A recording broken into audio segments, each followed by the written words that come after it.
All right, you degenerates, buckle up for a deep dive into a real goddamn steel city of freedom. Oh, it sounds exciting. We're talking about the USS Abraham Lincoln, a Nimitz-class aircraft carrier.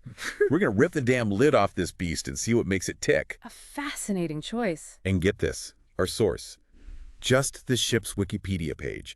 It's a goddamn rabbit hole of crazy facts and stories, I swear. Well, it's true that the Lincoln is a fascinating vessel. Its whole history, kind of reflects American military power from humanitarian missions to all the controversial deployments. Let's cut the crap, all right? This thing's a goddamn war machine. It's packed with enough firepower to make even the toughest dictator shit their pants. That's one way to put it. What makes this one so special? I mean, there's tons of aircraft carriers out there. Well, the Lincoln has a pretty unique history, full of firsts, and controversies. It was the first Pacific Fleet carrier to actually fully integrate female aviators after those idiotic combat exclusion laws were finally lifted. How about damn time, right? Yeah. But hold up, there's a tragic story tied to this too, right? Tragically, yes. Lieutenant Cara Hultgreen, the Navy's first female F-14 Tomcat pilot, died in a crash Oh, shit. during a landing exercise on the Lincoln back in '94. Damn. It's a real reminder of the dangers of naval aviation, even for the most skilled pilots. Fuck. That's heavy stuff. A reminder that even with all the fancy tech, this shit can still go south real fast. Absolutely. But let's not get all doom and gloom here. Didn't Lincoln also make history with a female captain? Absolutely. In 2021, Captain Amy Ballenschmidt took command, Get out of here. becoming the first woman ever to command a nuclear-powered aircraft carrier. Badass. A significant milestone for sure. Talk about breaking those glass ceilings. Yeah. That's a role model right there. But hey, this ship's been involved in a lot more than just, breaking barriers. What about Operation Fiery Vigil back in '91? Mount Pinatubo blew its top in the Philippines, and the Lincoln was called in to evacuate American personnel and families. It was a huge humanitarian effort, yeah. The Lincoln led a whole fleet of 23 ships. They evacuated over 45,000 people. It was the biggest peacetime evacuation of military personnel and families in history. And get this, a baby was born on board during the evacuation, and they named him, wait for it, Abraham Lincoln Procera. Can you believe that? That's one for the baby book, for sure. And speaking of humanitarian stuff, the Lincoln was key in the 2004 Indian Ocean tsunami, too. They diverted from a port call in Hong Kong to get aid to Indonesia, delivered nearly 6 million pounds of supplies. It was a critical mission. That's what I'm talking about, right? This damn shit goes from raining hellfire to delivering baby formula. Ultimate multi-tool, I tell you. But it hasn't all been, sunshine and rainbows. Remember that whole mission accomplished bullshit back in 2003? Ah, yes. Talk about a PR nightmare. The mission accomplished speech. President Bush delivered it on the deck of the Lincoln after they invaded Iraq, declaring victory, when the war was far from over. Turned out to be a big mistake. What a clusterfuck. The war just dragged on for years, and that mission accomplished banner just became a symbol of, delusion. Yeah, it really highlighted the disconnect between the political talk and the reality on the ground. It's like those politicians in Washington are living in a fantasy land or something. It certainly seemed that way. Let's talk about that get over it thing. During Operation Enduring Freedom, deployments get extended, sailors get pissed, commanders say some pretty fucked up shit. Well, in this case, the battle group commander, his message to the crew basically telling them to get over it, it caused quite a stir. Huh. Gotta love that dark humor, man. The crew made patches with the slogan. They even had a picture of the admiral kicking a sailor right in the balls. It became a symbol of the frustrations and the sort of gallows humor that often emerges in those kinds of situations. It's a glimpse into what military life is really like, the coping mechanisms and shit. It's a fascinating example of how humor, even dark humor, can be used to process these difficult experiences. Okay, let's talk about the Lincoln's upgrades. They gave this old girl a serious overhaul, right? Ripped out her guts, replaced them with all the latest tech. You're talking about the Refueling and Complex Overhaul, or RCOH. Yeah, that's It's a huge undertaking. It extends the life of the carriers and really upgrades their capabilities. They pretty much rebuild the ship from the inside out, give it new reactors, upgrade the combat systems, and improve living conditions for the crew. Sounds like they took a vintage war machine and turned it into a futuristic killing machine. What kind of cool shit did they add? One of the biggest upgrades was the F-35C Lightning II, a fifth-generation stealth fighter. The Lincoln was actually the first carrier to deploy with a Marine Corps F-35C squadron. These jets they're practically invisible to radar, you know? Stealth fighters? Humanitarian aid? Get over it patches? This ship's seen it all, man. But what about the recent controversies with the Lincoln? In 2022, they had that contaminated water incident. Ah, yes. There was a problem with the ship's potable water system. So contaminated water ended up in parts of the ship. The captain's delayed response, it sparked criticism and raised concerns about crew safety and leadership's handling of the situation. You'd think they'd have that water thing figured out on a multi-billion-dollar warship. It just highlights how complex it is to operate a vessel of this scale. Mhm. And the incident really brought to light the challenges of balancing operational readiness with the well-being of the crew. I bet those sailors were pretty damn thirsty. I'm sure they were. Speaking of high stakes, the Lincoln's currently in the Middle East, right? That whole area is a powder keg right now, with Iran and Israel going at it. It's a tense situation for sure. The Lincoln's presence there is a signal of American power and a message to any potential adversaries. Like they're sailing right into the eye of the storm. Didn't the Houthis say they attacked the Lincoln recently? There were claims of an attack, but no official reports ever confirmed any damage.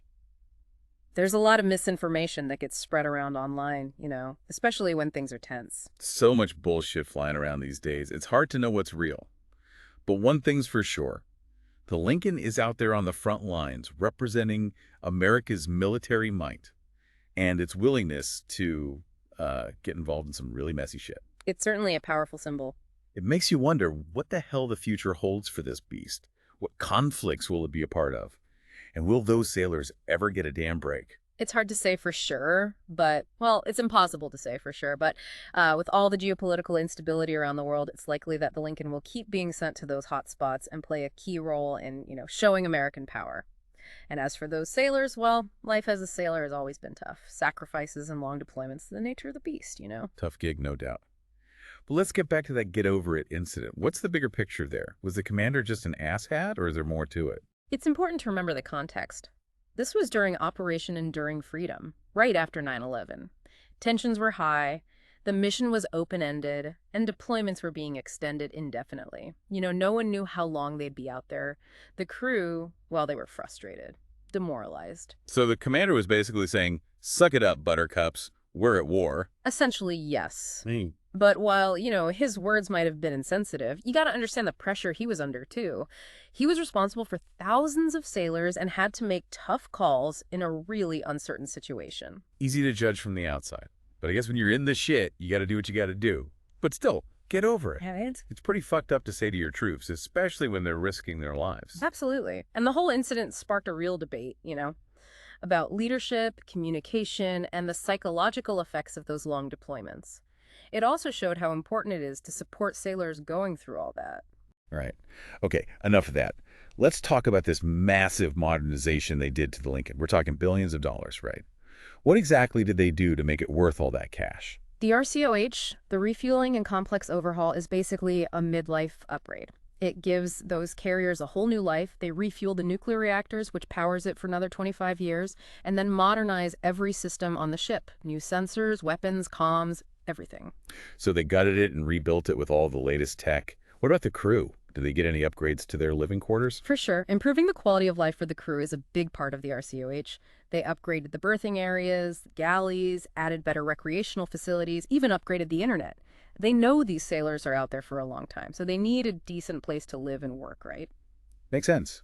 Happy sailors, better fighting force, right? All this fancy tech must be expensive, though. Billions, you said. That's more than some countries' entire GDP. Yeah, it's not cheap. The cost of keeping a modern aircraft carrier running is huge. It kind of shows how important those vessels are strategically. They're like mobile military bases, projecting American power anywhere in the world. It's a big investment, but I guess it's necessary if you want to be top dog. Speaking of top dog, let's talk about those F-35C stealth fighters. Those things are like something out of a goddamn movie. Imagine being an enemy pilot, feeling all cocky, and then bam! You're blown out of the sky by a plane you can't even see. The F-35C is a total game changer for naval aviation. It's stealthy as hell, so it's hard to pick up on radar. That gives it a big advantage in a fight. And its sensors and network connections are top-notch. It can share info with other aircraft and ships in real time, makes for a coordinated and deadly fighting force. Stealth fighters are pretty badass. But even with all that tech, They still have that contaminated water problem. What's up with that? How do you screw up something as basic as clean water on a ship that costs billions? Complex systems can fail, no matter how advanced they are. The Lincoln incident just shows how important it is to have solid maintenance, backup systems, and good communication. Yeah, but you'd think they'd have a backup plan for water. It's kind of important, right? I mean, what were the sailors supposed to do? Drink seawater? After the incident, they did a full investigation and made a bunch of improvements to the water systems. They found the root of the problem, fixed it, and really emphasized proactive maintenance. I like to hear it. Wouldn't want to be stuck on that thing with a bad case of the shits. Speaking of sticky situations, the Lincoln's current trip to the Middle East is a tense one. Iran and Israel are playing a dangerous game, and the Lincoln's right in the middle. It's a volatile region. And the Lincoln being there, it's a signal. America is committed to regional security, and it's a deterrent to anyone thinking of getting aggressive. Speak softly and carry a big stick. Right. And the Lincoln is one hell of a big stick. But isn't it risky sending a carrier into that mess? What if things escalate and the Lincoln gets caught in the crossfire? There's always risk when you deploy military forces, especially to places where tensions are high. But the Lincoln is a powerful and well-protected warship. It's there to prevent conflict, not start it. Yeah, but the Houthis seem to like causing trouble. They've attacked American ships before. What's stopping them from taking a shot at the Lincoln? Well, the Lincoln isn't alone. It's part of a carrier strike group. Cruisers, destroyers, submarines, the whole 9 yards, all equipped with top-notch defenses against air and missile attacks. It's a formidable force, and anyone attacking the Lincoln would be in for a world of hurt. So it's a risky move, but they've thought it through. But what about the human cost? Those sailors are far from home, facing real danger. What kind of toll does that take? The psychological and emotional stress of those long deployments, it's a real thing. Sailors are away from their families for months. There's always the threat of danger. And living on a ship is tough. It's a demanding environment. Not exactly a walk in the park. How do they cope with all that stress? Just crack open a beer and play video games in their downtime. They do have places to unwind on board, but how they deal with the stress, it's different for everyone. Some find comfort in their religion, others lean on their shipmates, and some talk to counselors. The Navy gets it. Mental health is important, and they have programs to help sailors going through all that. Good to hear they're taking care of them. But there's got to be a lot of dark humor flying around on that ship. How else do you survive that kind of environment? Humor's a great coping mechanism. It helps build camaraderie and relieve stress. Remember those get-over-it patches? Those are a perfect example. Even in tough situations, they find a way to laugh. Those patches are classic. Even in danger, they find a way to be a little bit irreverent. But let's get back to the big picture. What does the Lincoln story tell us about the future of fighting at sea? It shows how the role of aircraft carriers is changing. They're not just brute force anymore. They can do all sorts of things. Combat, humanitarian aid, even diplomacy. And with new technologies like drones and cyber warfare, fighting at sea is only going to get more complex and unpredictable. So it's not just about sending jets to blow stuff up anymore. Exactly. It's more than that now. It'll probably be a mix of manned and unmanned systems, cyber warfare, and all sorts of new technologies we haven't even thought of yet. The Lincoln is kind of a bridge. It connects the traditional role of carriers with the future of naval power. So this giant ship is like a floating lab, testing out new tech and strategies. But what happens when drones can do everything a fighter jet can do, but without putting pilots at risk? Will these massive carriers become obsolete? That's the big question. The role of aircraft carriers is definitely changing, but they still have some unique advantages. They can project power over vast distances, operate on their own for a long time, and act as mobile bases for different missions. Plus, let's not forget about the human factor. No matter how advanced tech gets, we'll always need people to make decisions, lead, and adapt in the unpredictable world of war. So these giant hunks of metal aren't going extinct anytime soon. Not necessarily. They'll likely adapt and change to meet new challenges, but their role might shift. They might become part of a more connected force, working with drones and other advanced tech. That's good to know. I'd hate to see these badass ships go the way of the dinosaurs. But let's wrap things up with a final thought for our listeners. The Lincoln story, with all its ups and downs, it's a good example of how complex American military power is and how tough it is to navigate a world that's always changing. It's a reminder that even the most advanced tech is still controlled by people, and people aren't perfect. Well said. And on that note, we're out of here. Thanks for tuning in to The Deep Dive. We'll catch you next time with another deep dive into something fascinating that'll blow your mind. Until then, stay curious, stay informed, and stay awesome, you magnificent bastards. All right, you magnificent bastards, we're back for the final round of our deep dive into the USS Abraham Lincoln. We've ripped through its history, its controversies, and all the crazy shit that goes down on a floating city of steel. Now let's wrap this motherfucker up with some big picture takeaways. Yeah, the Lincoln story really gives you a look at how naval power is changing. These massive warships, they're not just about brute force anymore. Right. They're more like tools now. They can project power, provide aid, even act as platforms for, diplomacy and stuff. Like a giant Swiss Army knife, but with a nuclear reactor. Exactly. But let's get real for a second and talk about the human element. Yeah. Thousands of sailors live and work on that thing. They face danger, boredom, you name it. Yeah. What kind of impact does all that have on them? The psychological and emotional toll of deployment is, well, it's significant. Right. They're away from their families for so long. There's the constant threat of danger, and the environment is just demanding. So these guys are basically volunteering to live in a floating pressure cooker for months at a time. Pretty much. They deserve a damn medal just for showing up. But how do they deal with all that stress? Do they just, I don't know, chug beer and play video games when they're not on duty? Well, they do have some ways to unwind on board, but how they cope with the stress, it really varies from person to person. Yeah. Some find comfort in their faith, others rely on their buddies, and some seek counseling. The Navy, they get it. They know mental health is important. They've got programs in place to support the sailors who are dealing with the stress of deployment. Good to know they're not just tossing these guys to the wolves. But you got to admit, there's got to be a lot of dark humor flying around on a ship like that. I mean, how else do you survive in that kind of pressure cooker? Oh, humor is definitely a coping mechanism. It helps build camaraderie. It relieves stress. Remember those get over it patches we talked about? Yep. Those are a perfect example. Even in tough situations, they find a way to laugh. Those patches are classic, turning a shitty situation into a joke. Yeah. It's a good reminder that even when things are tough, there's still room for a little bit of irreverence, right? But let's get back to the big picture here. What does the Lincoln story tell us about the future of naval warfare? Well, it highlights how the role of aircraft carriers is changing in a world where technology is always evolving and the geopolitical landscape is constantly shifting. Yeah. They're not just about projecting raw power anymore. They're becoming more versatile, more adaptable, and more integrated into this network of other platforms. So you're saying it's not just about sending a bunch of jets to blow stuff up anymore? Not exactly. The future of naval warfare will probably involve, a mix of manned and unmanned systems, cyber warfare capabilities, and all sorts of advanced tech that we can't even imagine yet. Wild.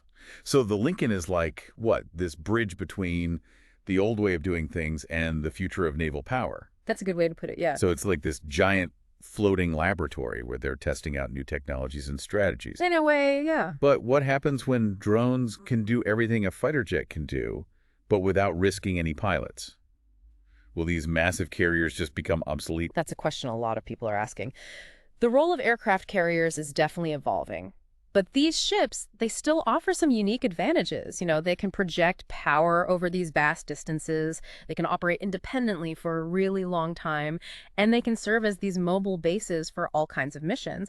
Plus, and this is important, you can't forget about the human element. It doesn't matter how advanced technology gets. You'll always need human judgment and leadership and adaptability, especially in the complex world of warfare. So you're saying these big hunks of metal aren't going extinct anytime soon? Not necessarily, no. They'll probably adapt and evolve to meet these new challenges. Right. But their role might shift. Yeah. And they might become part of a more integrated and networked force, working with unmanned systems and other new technology. That's reassuring. Yeah. I'd hate to see these badass ships go the way of the dinosaur, But let's wrap things up here. Any final thoughts on the Lincoln before we call it a night? Well, I think the Lincoln story, with all of its ups and downs and controversies and quirks, it's a good example of just how complex American military power really is. Yeah. And how tough it is to navigate this world that's constantly changing, Totally. It's a good reminder that even with the most advanced technology, it's still people behind the controls, and people aren't perfect. Couldn't have said it better myself. And on that note, we are out of here. Thanks for tuning in to The Deep Dive, you glorious degenerates. We'll catch you next time with another deep dive into something fascinating that'll make you question everything you thought you knew. Until then, stay curious, stay informed, and stay awesome.